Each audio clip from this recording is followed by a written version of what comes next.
जीतने वाला इंसान और हारने वाला इंसान हर एक इंसान के अंदर ही होता है। जब भी आप किसी दुविधा में फंसते हो तो आपसे दो इंसान बात करेंगे। पहला वो जो जीतने की आशा रखता है, दूसरा वो जो पहले ही हार चुका है। मैं अपनी बताऊं तो मैं मानता हूं कि हर इंसान जीत सकता है, लेकिन कमी सिर्फ इतनी है कि हम खुद उन हारे हुए लोगों के साथ कुछ ज्यादा ही समय बिता चुके हैं, जिससे कि हमारा माइंडसेट एक लूजर वाला हो चुका है। दोस्त, सारा का सारा खेल ही माइंडसेट का है। जो इस माइंड के साथ खेल गया वो समझो जीत गया, और जिसके साथ ये माइंड खेल गया वो बिल्कुल हार गया। दोस्त, आज की कहानी एक ऐसे ही यूपीएससी टॉपर की है जो गरीब हालात से निकलकर बहुत ही सक्सेसफुल एक आईपीएस ऑफिसर बना। आज की पूरी वीडियो को जो देख लेगा वो असल में समझेगा कि स्ट्रगल क्या होता है, संघर्ष क्या होता है, फिजिकली, मेंटली, फाइनेंशियली, इमोशनली किन किन चीजों से, किन किन लेवलों से आपको गुजरना पड़ेगा, ये आप सीखने वाले हैं। और पूरी की पूरी वीडियो के बीच बीच में बहुत सारे ट्रेनिंग पॉइंट्स हैं जो आपकी लाइफ को बहुत इंप्रूव करेंगे। क्योंकि मैं यहाँ सिर्फ बोलने नहीं आया, आपको सिखाने की कोशिश करता हूँ, और एक बात की गारंटी लेता हूँ कि अगर आप मेरे साथ इस वीडियो के एंड तक रहोगे तो अपनी तैयारी को बेहतर बनाने के बहुत से तरीके आज आप सीखने वाले हो। तो हर एक पॉइंट के लिए खुद को फिजिकली और मेंटली तैयार कर लीजिए।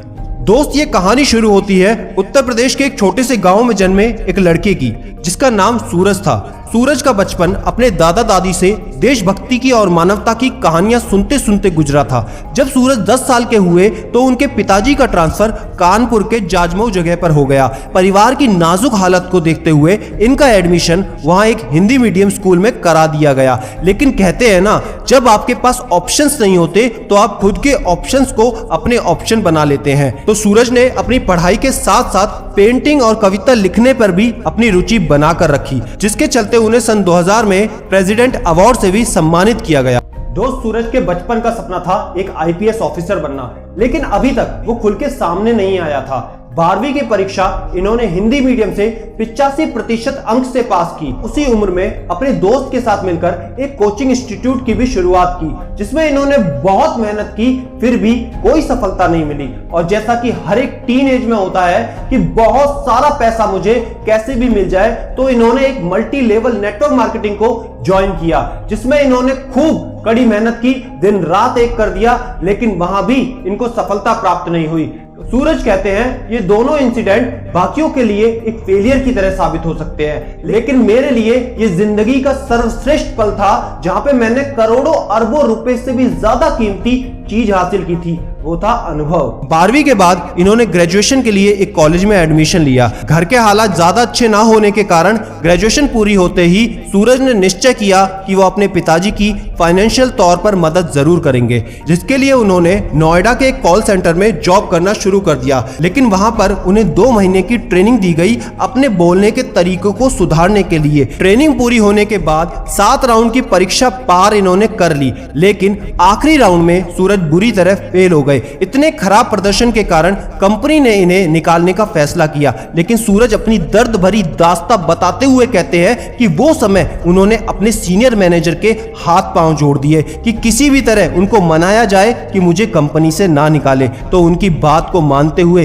सीनियर मैनेजर ने उनको कंपनी से नहीं निकाला। लेकिन सूरज कहते हैं मैंने उन्हें रिक्वेस्ट तो कर दी थी, लेकिन एक बार ठान ली थी कि अपनी तैयारी, अपनी ट्रेनिंग बहुत स्ट्रॉन्ग करूंगा। और इसका जवाब मिला जब वो 2 साल की जॉब को छोड़ रहे थे, तो वहां के हॉल ऑफ फेम में उनका नाम दर्ज था as the best seller of car insurance to UK based client. जैसा कि सूरज का सपना था कि एक आईपीएस ऑफिसर बनूं, इसी के लिए उन्होंने जो 2 साल में कॉल सेंटर में नौकरी की थी, जो भी पैसा वहां से इकट्ठा किया था, उस सब से एक कोचिंग इंस्टीट्यूट को ज्वाइन कर लिया दिल्ली में, और वहां पे अपनी पढ़ाई को शुरू कर दिया। लेकिन दिल्ली जैसे शहर में हर दिन का खर्चा उनकी उम्मीदों से ज्यादा होता था, जो कि उनकी जमा पूंजी से बहुत ज्यादा था। धीरे धीरे उनके पास जो भी सेविंग्स थी वो खत्म होने लगी। हालात इतने खराब हो गए कि वो अपनी कोचिंग तक को पूरा नहीं कर पाए। सूरज कहते हैं कि उस समय पैसों की आर्थिक तंगी के कारण मैं टूटने लगा था, लेकिन मैंने जैसे तैसे खुद को संभाला और 12वीं तक की परीक्षा मैंने अच्छे नंबरों से पास की थी।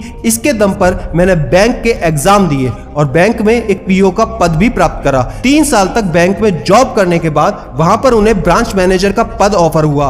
इतनी अच्छी पोस्ट होने के कारण सारे घर वाले, सारे दोस्त उन पर दबाव बनाने लगे कि सूरज, तुम्हें अब जिंदगी में सेटल हो जाना चाहिए। लेकिन सूरज के माइंड में तो कुछ और ही चल रहा था। वो कहते हैं कि बड़ी सफलता के लिए छोटी कुर्बानी दे देना चाहिए। तो सूरज ने अपने दिमाग में अपना आईपीएस ऑफिसर का सपना जिंदा रखा और सूरज को भली भांति पता था कि अगर बैंक में ब्रांच मैनेजर का पद उन्होंने ले लिया तो न केवल रिस्पॉन्सिबिलिटी बढ़ जाएगी बल्कि उन्हें तैयारी करने का बिल्कुल भी मौका नहीं मिलेगा। तो सूरज ने डिसाइड करा कि इस बार वो एसएससी सीजीएल का ग्रेजुएशन लेवल का पेपर देंगे, जिसके लिए उन्होंने कड़ी मेहनत की और उस पेपर को क्लियर किया, जिसके कारण कस्टम और एक्साइज विभाग में उन्हें एक इंस्पेक्टर का पद प्राप्त हुआ। फिर इतनी अच्छी जॉब मिलने के बाद फिर से सूरज पर प्रेशर पड़ने लगा। जॉब तुम्हें मिल चुकी है, अब तुम्हें जिंदगी में क्या चाहिए?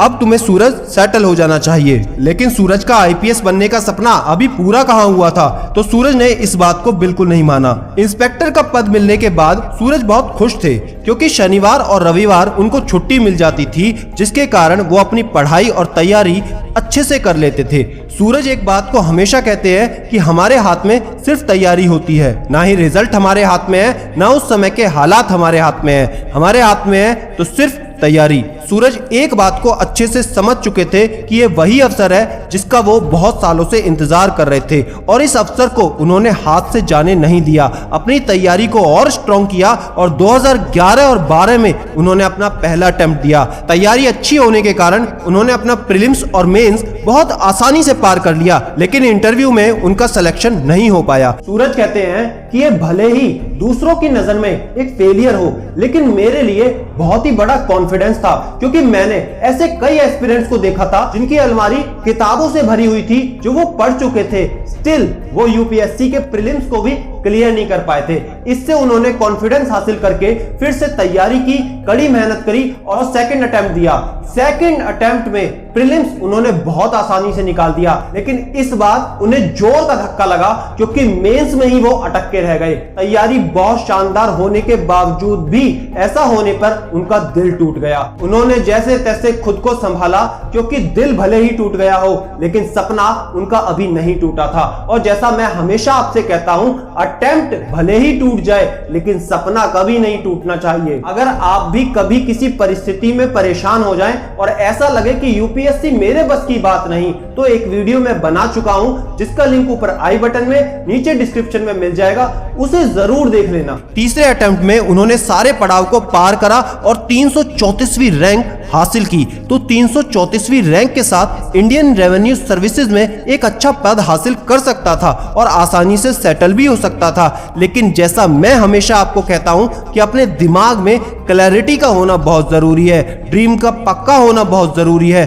सूरज कहते हैं कि मेरा सपना सिर्फ और सिर्फ इंडियन पुलिस सर्विसेज में जाने का था, हर हालत में, हर कीमत पर। लेकिन जिस समय सूरज तैयारी कर रहे थे, उस समय हिंदी मीडियम के स्टूडेंट्स का हाल बहुत ही खराब था। 1296 वैकेंसी में से मात्र 20 से 30 स्टूडेंट ही हिंदी मीडियम से पास कर पाते थे। ये हालात तो तब थे जब लाखों स्टूडेंट में सबसे ज्यादा जो अटेम्प्ट देते थे वो हिंदी मीडियम के स्टूडेंट ही होते थे। लेकिन इस बात का सूरज के मन पर और उनके ड्रीम पर रत्ती भर भी अफेक्ट नहीं हुआ। और जैसा कहते हैं, हिम्मत मर्दा तो मदद खुदा। अपनी तैयारी को इन्होंने फिर से मजबूत किया, मेहनत की और अगले अटेम्प्ट में बहुत ही सावधानी से अच्छे से प्रीलिम्स को क्लियर किया। उसके बाद अपना मेंस को क्लियर करा और इंटरव्यू को क्लियर करने के बाद जो रैंक हासिल हुई, उससे ना केवल इनके परिवार को खुशी हुई, बल्कि सूरज का सपना भी पूरा हो चुका था। 189वीं रैंक हासिल करने के बाद सूरज ने इतिहास रच दिया था, इंडियन पुलिस सर्विसेज में अपना एक स्थान